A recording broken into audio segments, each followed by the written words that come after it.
The nature of stories. Stories come naturally to us. We can't help it. There are many different worlds, many competing realities within our heads, fueled by books, television, even barely remembered childhood tales. There's an endless supply of fictional concepts more familiar to us than anything or anyone real. We have a far greater connection to the fictional characters we know and love than the random people we pass on the street. Our destinies and inspirations are shaped by lies, myths, and fables. That's pretty true. Cosmological truths. There are places where our world is worn thin and another reality brushes against ours. One such site is Cauldron Lake near Bright Falls, Washington. But there are others. That other reality is dark, vast, and malleable, always in flux. In its depths dwell vast forces and alien energies. They're dangerous. But in one of these places, if you know how, you can channel the power of that place and use it to shape reality. Yep, that's what you do. The Taken. The Taken may well be the tool the darkness favors over any other. At some point, they used to be human, but whatever humanity they once had is long gone. Now they're just shells covered and filled by darkness. The Taken Mr. throws at me are more grotesque and varied than the ones I first encountered in Bright Falls. But I know how to deal with them. I'd be lying if I said they don't frighten me. But I've survived worse. I can't let them stop me. Yep, I have survived more, and I can deal with them because I reckon I only died like twice during this game so far.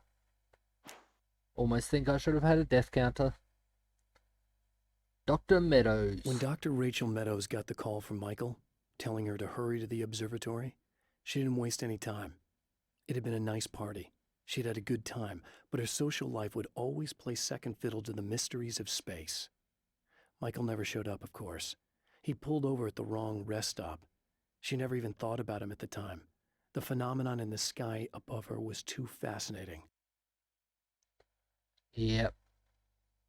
Michael was the one that we were finding in the hotel room, dead, laying on the ground, who we got the keys from.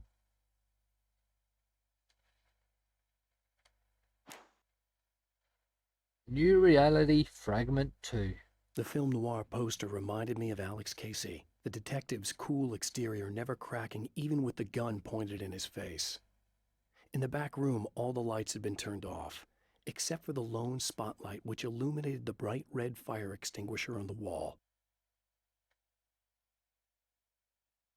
I wonder if I picked that one up before I set that scene. Everything is as real as everything else. This act of creation is exhilarating and frightening. Subtext and symbols loom eager to take effect. Causality and consequence become domino chains that stretch into infinity. The more fundamental the change, the more unpredictable the variables become. Reality is too complex to control completely. Ordinary questions become meaningless. Who created who? What is really real? Everything is as real as everything else. You learn to let go of the things you can't control and go with the flow, or go insane. Yep. That's all I have to say there. Yep. Dr. Meadows and Mr. Scratch. The man before Dr. Meadows was handsome and slick. He moved with lazy confidence and didn't bother to pretend that he wasn't staring at her. She didn't mind, at first. Then the man flicked open the knife and shoved her out of the control room so she wouldn't hear the signal, whatever it was. Outside, she pulled her lab coat closed and thought about running. She didn't. She didn't think she'd get very far. Not from him. She never was entirely sure why he spared her. Yeah. Who knows? New Reality Fragment 3. I'd found her film from the pile of containers in the back. I'd threaded it into the projector. I swallowed hard, staring at the screen, hearing her voice. The sunrise I remembered so well only moments away. And then Mr. was there, nailed by the projector's beam, caught in his own trap. He shouted at me, First in confusion, then rage. And then the sun came up and things started to burn. Maybe that's the last scene. That's what I'm about to do, I reckon. Why are those ones in the observatory section, though? They should be in this section. 16 more to go.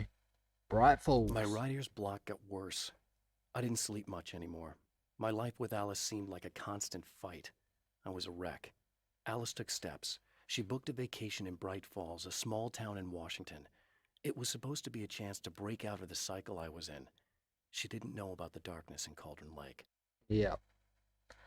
I don't think anyone knew about it. Alice. Alice, my wife. The best thing that ever happened to me. She smiles and the darkness lifts. For her, I've tried things I otherwise never would. I've never really minded if it's made me feel like a fool. She's a photographer, and the world she sees through her lenses is unique and beautiful. She has the vision. She sees things others don't and knows how to make them visible to everybody. She did it with me, too. She teased out things I was only vaguely aware of. She always saw me in the best possible light. That's what you want to find in a partner. What reality matters? It's been 2 years since I came here. Being that long without Alice breaks my heart, and I know it broke hers. I know she thinks I'm dead. How could I blame her for that? Yeah. It would be a crime to pretend that she owes me anything. She took all the stupid, self-indulgent bullshit I brought into her life and still stood by me. Still loved me. It's no betrayal. But I'm a better person now than I used to be. I want to be that person with her.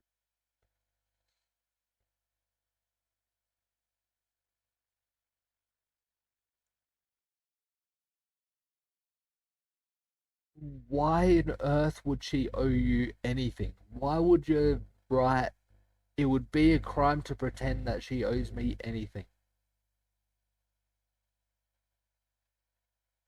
She doesn't owe you a thing. But she does things for you, which you're glad to have. The Grenadier. The Taken were always single-minded. They had a certain animal cunning, but they weren't very intelligent. That's one reason why they prefer melee weapons. Actual firearms are too complex for them to use. That's why seeing the one who threw grenades at me surprised me. But of course, they aren't actually grenades. There's no pin to pull, no fuse to set off an explosive, just concentrated darkness. Yep. They exploded in a pile of darkness. A car in flight. The car seemed to sail through the crisp mountain air in slow motion, spinning around one axis almost lazily. The moment was hypnotic. Then it struck the pipeline in a shower of sparks, the impact turning the windshield into a burst of safety glass. As it hit the ground, I snapped out of my reverie. The car was rolling downhill, slowing down as every bump killed momentum but still coming. The fence wouldn't be enough to stop it. Yep. That was where I turned on the power at the observatory. Survival in the dark place. The dark place is utterly hostile to human life. It eats at your mind, wants you to succumb to madness. Your own thoughts can turn against you. Every shadow conceals a threat that attacks at the slightest sign of weakness. You're under endless assault. Every day is a struggle for survival. But I've learned to take care of myself. I focus on Alice, our life together, my need to be with her. That takes me a long way in the dark place. As long as I have my gun and the flashlight. Gun and the flashlight's all you need. Equilibrium. So that's all I have left to go through. Equilibrium is the next one. I have changed.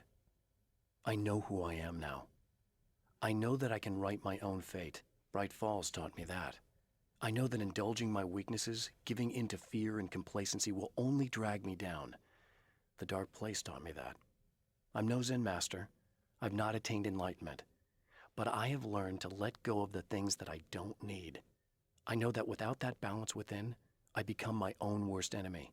Now I strive for equilibrium, and with that, I'm strong enough to get where I want. Good on you. The doppelganger. It's obvious that for all his power, Mr. is an agent of another greater being. The dark place he came from is full of terrible alien intelligences, dark presences, and none of them should be let loose in our world. He serves one of them. He'll open the way for them if I don't stop him. But he'll do more. He'll take over my life. He already has my face. He already uses my name. He'll become Alan Wake in every way imaginable and corrupt everything, unless I can stop him. He's probably working under a higher power without knowing it. Because all he wants to do is cause trouble and kill people. And he enjoys killing people. But I reckon whatever higher power is controlling him is using that to hopefully open a portal or something so they can escape. Mr. Scratch's trap. The trap Mr. has set for me is as simple as it is impossible. Whenever I reach him, he sends me back to the beginning of the maze. It's a loop in time. I go through it only to end up where I started. There's a brutal genius to it. If I die, it's over for me. If I survive, I end up where I started. Sooner or later, the odds will catch up with me. And in the meantime, he gets to toy with me. But that's why I have a chance. He's caught in this pattern just as much as I am. I know where he'll be, and I'm prepared. Yep. I am prepared. The plan. I have created the weapon that can put an end to this. A blueprint to a new reality. All I have to do is survive long enough to use it. My arrival from the dark place will be painful and difficult. These pages may be lost. But one way or another, I'll send the parts I really need to myself. If I make it outside, I have a chance. Mr. is more powerful than I am, but he can't change the rules in the middle of the game. He's not a creator. I am. Yep. Hey there, Danny. How you doing? I'm just going through all the manifests that I've collected through the game. I've collected them all except one page. And I'm at the drive-in. I think I'm about to finish the game. Thanks for the follow. The dangers of creation. To change the world, you must craft a blueprint for the new reality. Any work of art will do, as long as it's a genuine act of creation. That's what the energies of the dark place respond to. The results may be subtle and perplexing, or far-ranging and momentous. My area of expertise, the written word, gives much more precise results than music or interpretive dance would, for instance. But words can be extremely dangerous. What you define may become reality, but so can that which you imply, even if you don't realize you're doing so.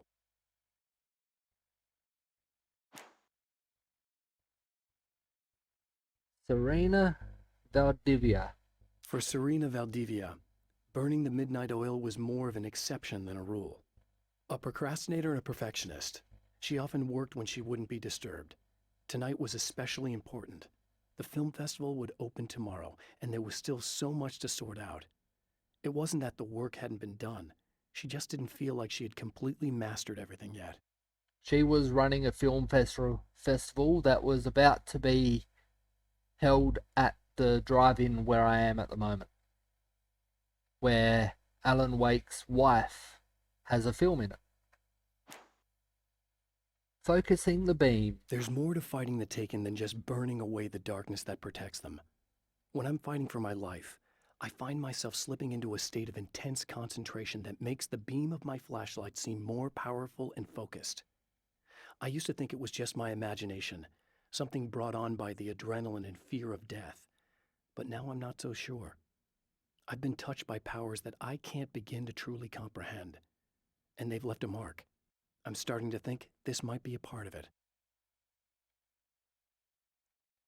Yep. I half missed what that was saying, but that's okay. Serena and Mr. Scratch. When the dark man's eyes suddenly locked into Serena's, she flushed hot. They ignited a black fire in her. He was talking. He wanted the power turned off. He said something about the projector booth. She hooked a finger under his belt buckle. He grabbed a hold of her throat and twisted until it hurt. Somewhere deep inside, a part of her screamed in paralyzed horror, but the moan that escaped from her throat had no panic in it. "Pay attention," he said. "Business first." His eyes glittered shamelessly. Hers did too. What we've gathered, she wanted to be quite dirty with him. And our character Alan Wake didn't want a part of that because he's married. The clothes. The clothes I wear now I shaped from dreams and memories. It's an old outfit, originally from the 90s. The last time I wore it was when I was still writing and Alice and I took a vacation in the desert before our troubles began. The night before, we'd been at a party, and I had dressed to the nines. On that lazy day, I put on these old clothes, worn and comfortable. Alice made a joke about grunge. I felt a little embarrassed, but I stuck with them. We were very happy. I'm sheathed in good memories to remind myself of what is at stake.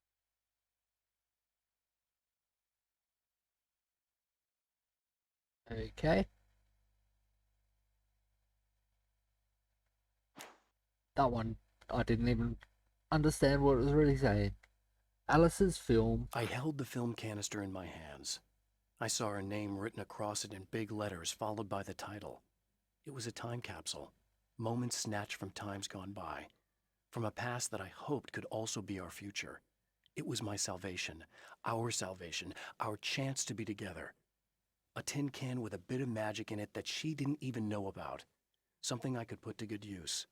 There were only moments left before I had to face him.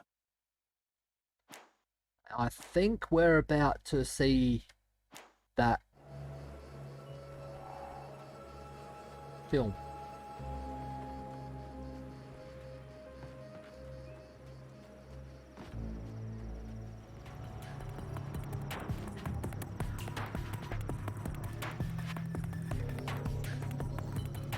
Run through that to save it.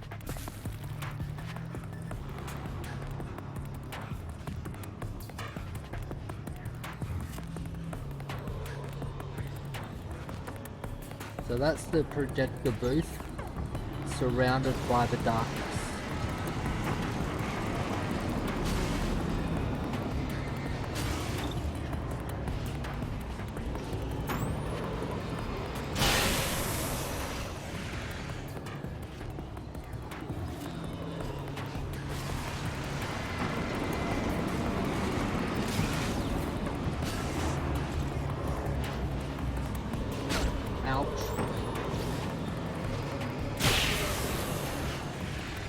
All I need to do is just get rid of those 3 towers.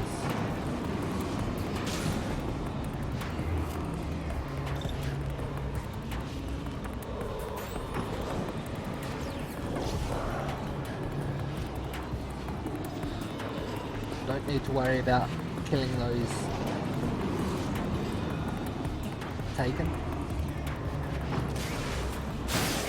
There we go.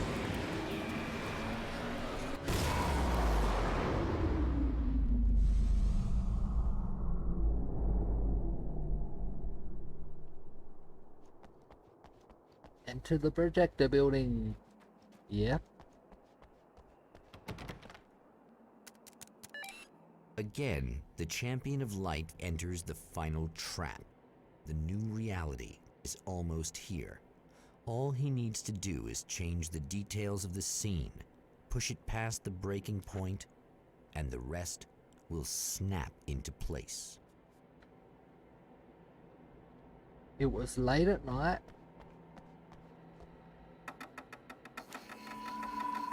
There we go. The summer was almost over.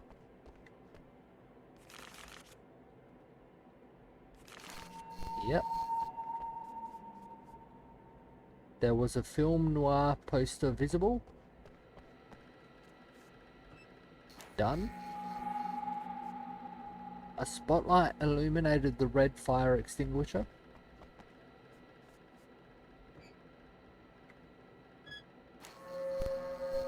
And Alice's film was in the projector.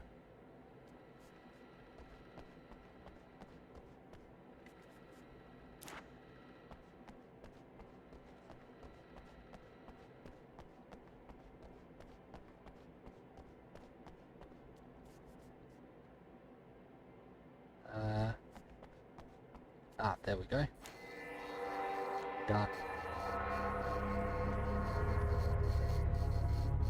It's not doing the same thing as last time. I can't leave. Oh, come on, buddy. Why don't you... What? What is this? No! No!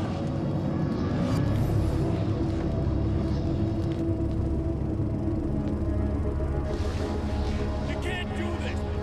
All I did was take the things you always wanted and never had the balls to go for. No, you didn't. You've done way more than that. You're killing people. It's my life! It's my...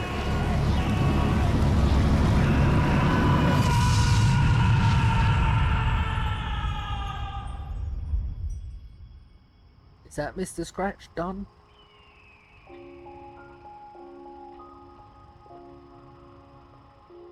Alan? Is it really you? It's really me. How? I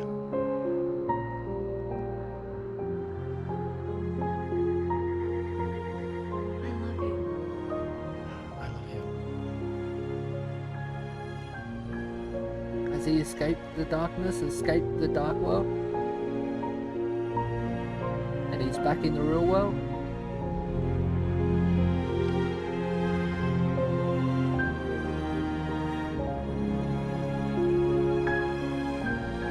A woman, a man, two lovers, held apart for far too long, enveloped in the light of a glorious dawn. They both feel it. He's home at last. Are these actual events, or merely a dream? A memory, or a glimpse of what is to come? One thing is certain. This scene takes place in another time, and another place, far, far away from Night Springs. Nice. In the first game, I did watch all of the Night Springs episodes. Well, most of them.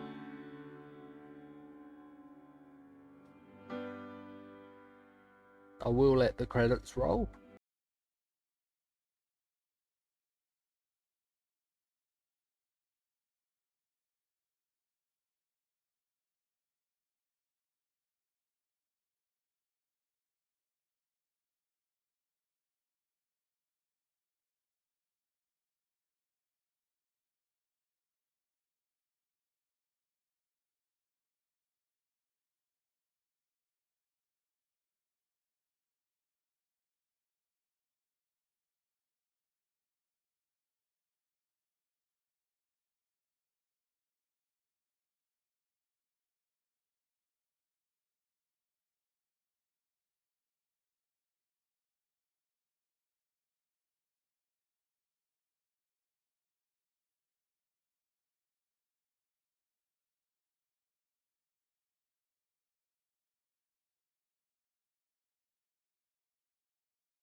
Okay, so that whole game, American Nightmare, was essentially called, well, the story of Night Springs episode called Return.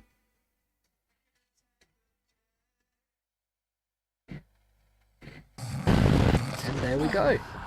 There's the credits done.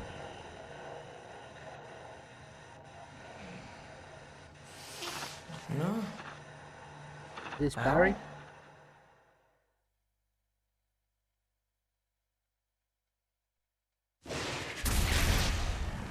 Nice. If I finished a bit earlier, I might have tried out arcade action, but it is 7 o'clock, so it is due for my break, as I mentioned earlier.